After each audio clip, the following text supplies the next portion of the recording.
मैं रोहित कुमार आप सबको अपने चैनल रोहित फॉर यू में तहे दिल से हार्दिक अभिनंदन करता हूं। आप सभी हमारे चैनल को लगातार सपोर्ट कर रहे हैं और यह सपोर्ट यदि बना रहे तो हम बहुत जल्द ही नेक्स्ट मंथ में आप लोगों से लाइव क्लास के साथ मिलेंगे, ठीक। और इसी उपलक्ष्य में हम लोग और आप सबों के बीच में बहुत ही आधुनिक ढंग से रिप्रेजेंट करेंगे। अन्य जो भी सामग्री होगा पठन पाठन से जुड़ी उनको आपके समक्ष लाने का जरूर हम प्रयास करेंगे, ठीक। तो आप हमारे चैनल को सपोर्ट करें और साथ ही साथ लाइक करें, शेयर करें, ज़्यादा से ज़्यादा करें और सब्सक्राइब करें।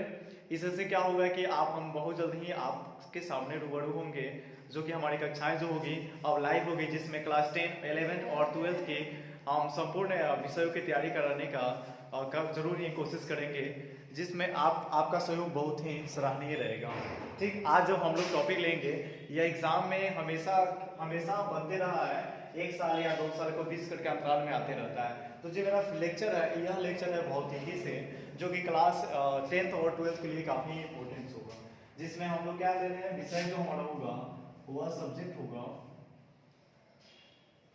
फिजिक्स, जो कि कॉमन चैप्टर होते हैं। और यह क्लास हो जाएगा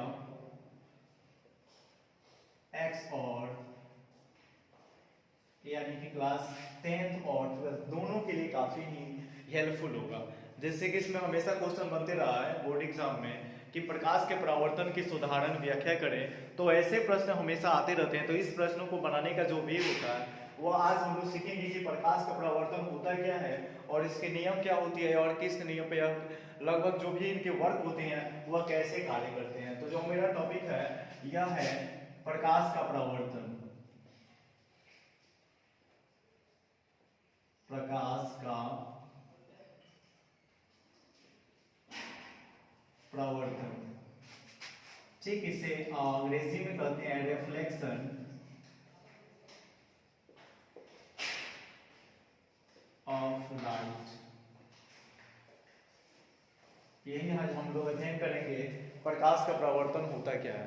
तो प्रकाश के जो परावर्तन होते हैं यह होता है कि यदि प्रकाश स्रोत से जो भी किरणें आती है वह सबसे पहले किसी वस्तु से टकराती है और पुनः हमारी आंखों तक पहुंचती है और वापस लौट जाती है, इसी घटना को प्रकाश का परावर्तन कहते हैं। साधारण भाषा में कह सकते हैं कि सूर्य से आने वाली या किसी प्रकाश स्रोत से आने वाली जो भी किरणें होती है वह किसी वस्तु से टकराकर हमारी आंखों तक पहुंचती है, तो इसी घटना को क्या कहते हैं, प्रकाश का परावर्तन कहते हैं।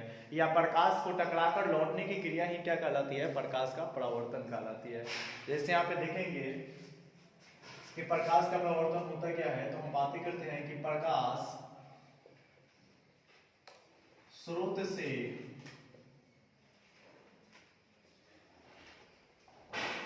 आने वाली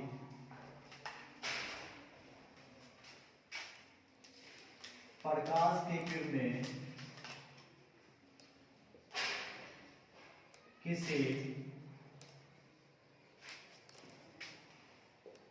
वस्तु या तल से टकराकर वापस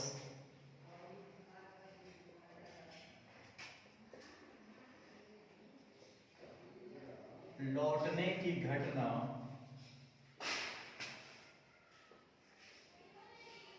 प्रकाश का परावर्तन कहलाता है।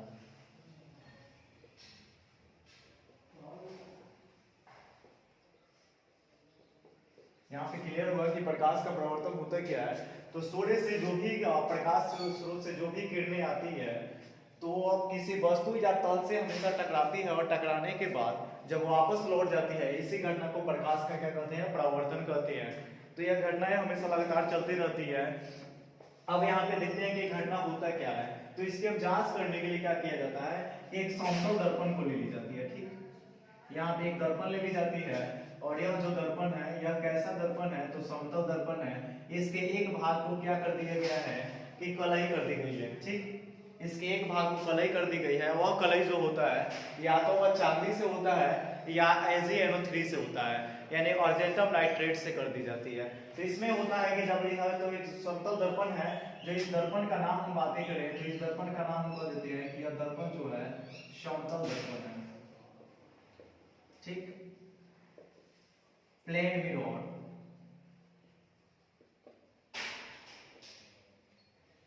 यह एक प्लेन मिरर है और इस पे जब प्रकाश स्रोत से जब भी किरण आती है, जैसे यहाँ पे प्रकाश स्रोत से एक किरण आया, ठीक, आने या आगे किरण प्रकाश स्रोत से, और यहाँ पे देखा कि यहाँ पे देखा गया जैसे यहाँ प्रकाश स्रोत से किरण आ रही है और यहाँ पे एक समतल दर्पण लगा है, तो यहाँ पे हम पाते हैं कि यहाँ से जब प्रकाश स्रोत से जो भी किरणें आती है, देखिए यहाँ पे किरण आई है, ठीक, तो यह जो किरण आती है यह कहाँ पे आ गया, एक तल पे आ गया, और यह तल जो आता है इसे ही कहते हैं, जहाँ पे इसे आने वाले किरण के जब तल यहाँ पे बनता है तो इसे आपतन तल भी कहते हैं, ठीक। आने के बाद यह तल यह क्या करता है कि किरणें टकराती है, ठीक है, और टकराने के बाद वापस लौट जाती है। क्लियर हुआ? प्रकाश स्रोत से जो किरण आई और आने के बाद तल पे यहाँ पे टकरा गई और टकराने के बाद यह फिर वापस चली जाती है, और यही घटना पूर्ण रूप से क्या कहलाता है, प्रकाश का परावर्तन कहलाता है। यानी यह तल एक रखा गया है, वह समतल दर्पण है, और यहाँ पे क्या हुआ कि प्रकाश की किरणें आई, जैसे लाइक हम मान लेते हैं कि यहाँ पे क्या है, यह एक सूर्य भगवान है, और सूर्य भगवान से जो भी रे आती है, यह सूर्य है, और इससे जो भी रे आई और रे आकर कहाँ आई, किसी वस्तु के तल पे, और आने के बाद क्या गए, इस तल पे आकर वह टकरा गए, और टकराने के बाद फिर किरण कहाँ चल जाती है, यानी वापस चल जाती है, और इसी को कहते हैं प्रकाश का परावर्तन। और इनके बीच एक लंब खींच दी जाती है दोनों के बीच, तो यह एक लंब आ गया, और यहाँ पे देखते हैं कि इस किरण का हम नाम कर देते हैं, यह किरण क्या है, P है, तो दूसरा किरण क्या है, Q है, और इसे मान लेते हैं क्या, अभिलंब को N कर देते हैं, ठीक। तो यहाँ पे हमने घटना देखा कि यहाँ पे प्रकाश के बारे में हमने विस्तृत किया कि जो प्रकाश का परावर्तन है इसकी हम व्याख्या किस प्रकार कर सकते हैं। तो जो यह किरण है, इस किरण को क्या कहते हैं, यह प्रकाश स्रोत से आ रही है, इसलिए इसे कहते हैं आपतित किरण, ठीक, आपतित किरण।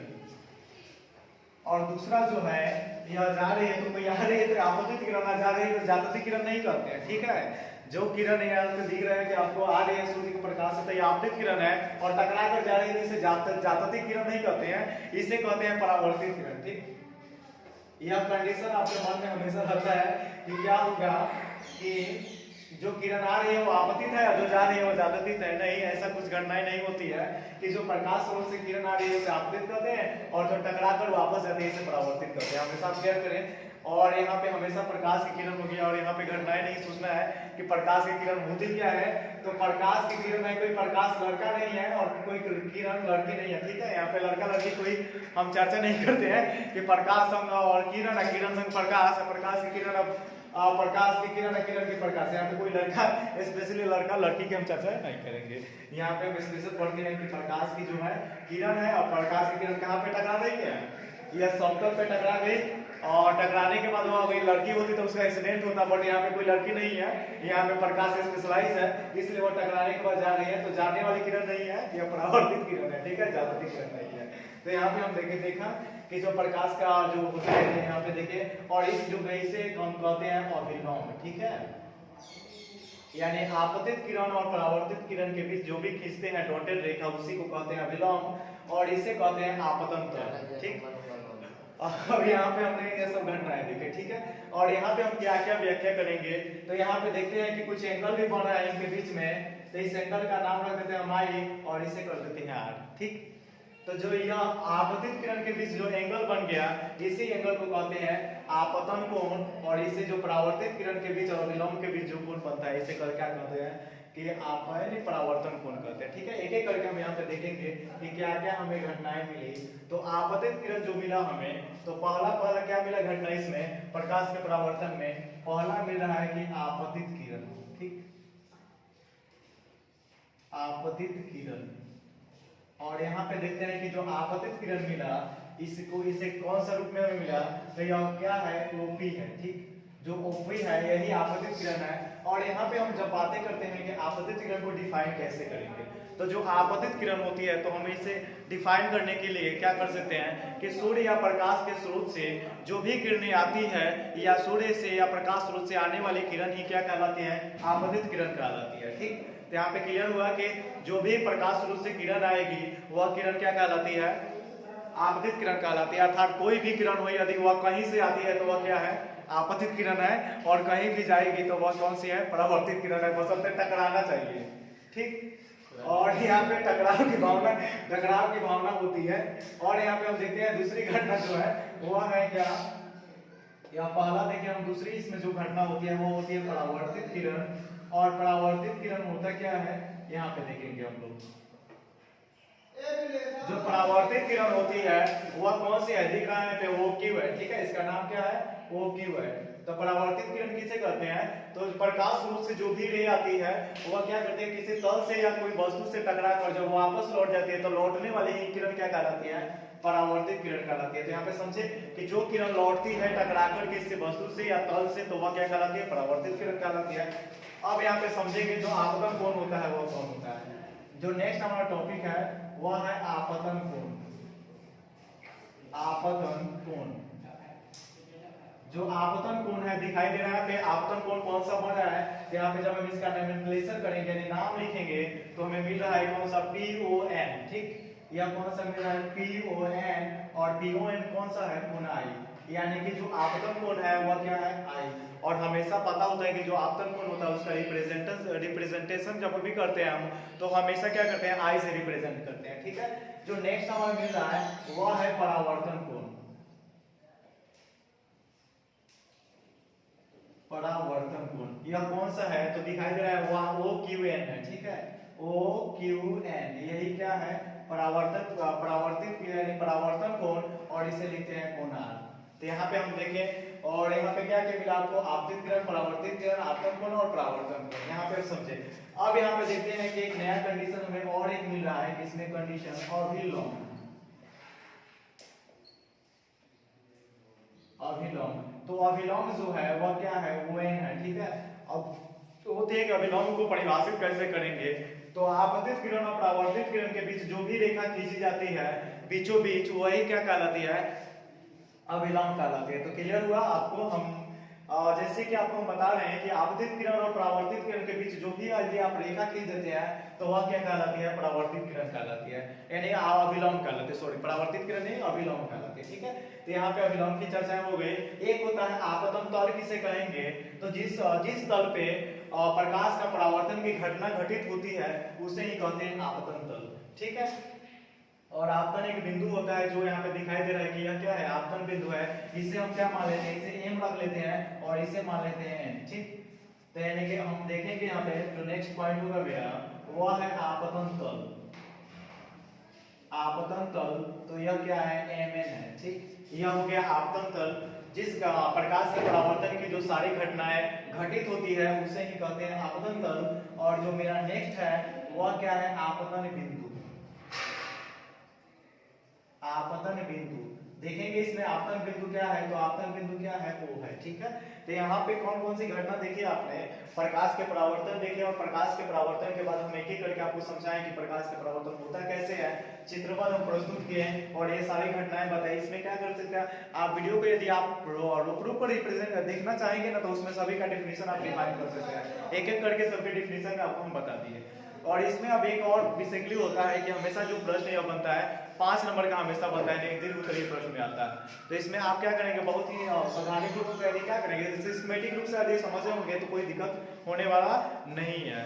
तो अब नेक्स्ट हम देखेंगे कि प्रकाश के परावर्तन के कुछ नियम भी होते हैं। नियम होने का कारण है कि या हमेशा जो कार्य कर रहे हैं तो कुछ मैथमेटिकल इंडक्शन की जरूरत इसमें पड़ती है, क्योंकि इसके बीच में एंगल बना है, एंगल के बाद में हम उस एंगल की व्याख्या करेंगे। तो जितना एंगल यह बनता है उतना ही एंगल यह बनता है, यानी कि आपतन कोण कितने के बराबर होता है, परावर्तन कोण का आता है 90 होगा तो ये भी 90 होगा, यदि यह 45 होगा तो ये भी 45 होगा, यानी कि दोनों दोनों के बीच जो एंगल्स बनते हैं वह एंगल क्या होते हैं, दोनों में इक्वल होते हैं। तो नेक्स्ट जो बातें हम देखेंगे इसमें वह होगा प्रकाश के परावर्तन के नियम, ठीक। इसमें प्रकाश के परावर्तन के कुछ नियम देखते हैं।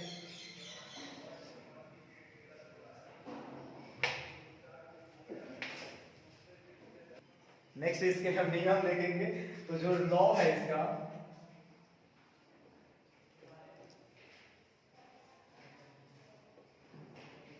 इसके लॉ को देख लेते हैं हम। यहाँ पे दिखाई दे रहा है कि यहाँ पे एक तल है और इस तल पे कौन कौन सी घटनाएं घट रही है। एक तो पहला घटना है कि किरण आ रही है, दूसरी घटना है किरण जा रही है और बीच बीच में महाराज जी खड़े हुए हैं। ठीक। किरण के आने के बाद और किरण के जाने के बाद में सारी घटनाएं कौन देख रहा है, अभिलंब देख रहा है, लेकिन सारी घटनाएं जो घट रही है वह कहाँ घट रही है, एक ही तल पे घट रही है। अर्थात कि मान लीजिए कि यहाँ पे कोई रोड है और इधर से किरण आ रही है और किरण यहाँ से जा रही है और बीच में अभिलंब जी है, और हम देखेंगे यहाँ पे घटना कि कौन सी घटना हो रही है। देखिए यहाँ पे देखते हैं हम, ठीक। तो यहाँ पे देखिए कि आपतित किरण, परावर्तित किरण, अभिलंब तीनों यहाँ दिखाई दे रहे हैं, एक ही तल पे दिखाई दे रहे हैं। अर्थात जो पहला नियम मिला यहीं पे मिल गया कि आपतित किरण और परावर्तित किरण, अभिलंब तीनों एक ही तल में होते हैं, या इसे तल कहें या समतल कहें, दोनों क्या है, इक्वल है। तो यहाँ पे हम पहला नियम की जो बातें करेंगे तो फर्स्ट लॉ लिखेंगे यहाँ पे, प्रथम नियम। प्रथम नियम, प्रथम नियम की हम बातें करेंगे कि इसमें क्या है कि आपतित किरण, आपतित किरण परावर्तित किरण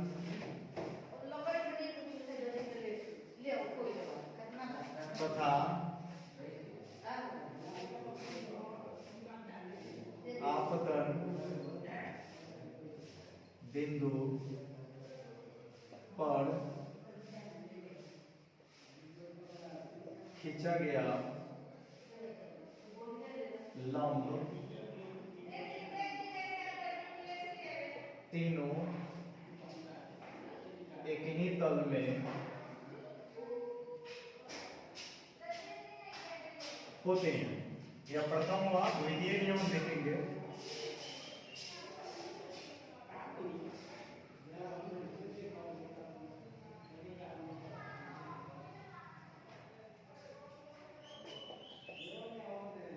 द्वितीय जो नियम है इसमें दिख रहा है कि जो यह एंगल है वह आपतित, जो यह एंगल होता है यानी कि आपतन कोण जो होता है वह किसके बराबर होता है, परावर्तन कोण के। यहाँ पे लिखेंगे आपतन कोण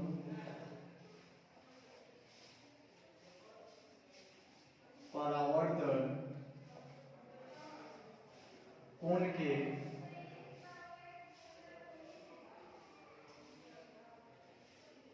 बराबर होता है। अर्थात हम कह सकते हैं कोण I बराबर कोण R, यही दो नियम होते हैं। और इतना यदि आप कर देते हैं तो आपको पूरे मार्क्स इस प्रकाश के परावर्तन से मिल जाता है। और यहाँ पे हमने आपको बहुत ही बेहतरीन ढंग से समझाने का हर संभव प्रयास किया जिससे आप समझ जाए प्रकाश के परावर्तन के नियम को, जो कि आपके दैनिक जीवन में हमेशा प्रतिदिन यह घटनाएं घटती रहती है। तो यहाँ पे आपको नियम मिला कि जो यहाँ पे होते हैं तीनों एक ही तल में होते हैं, परावर्तित किरण और आपतित किरण, परावर्तित और अभिलंब एक ही तल में होते हैं। एक घटना, दूसरी घटना जो है यह नियम से देखे हमने, और यहीं से एक नियम मिल जाता है। तो आपतन कोण परावर्तन कोण के हमेशा बराबर होता है। नेक्स्ट जो बातें करेंगे वो हमारा बात होगा स्नेल के नियम से, ठीक है। आज के लिए बस इतना ही। थैंक यू, थैंक्स लॉट, धन्यवाद।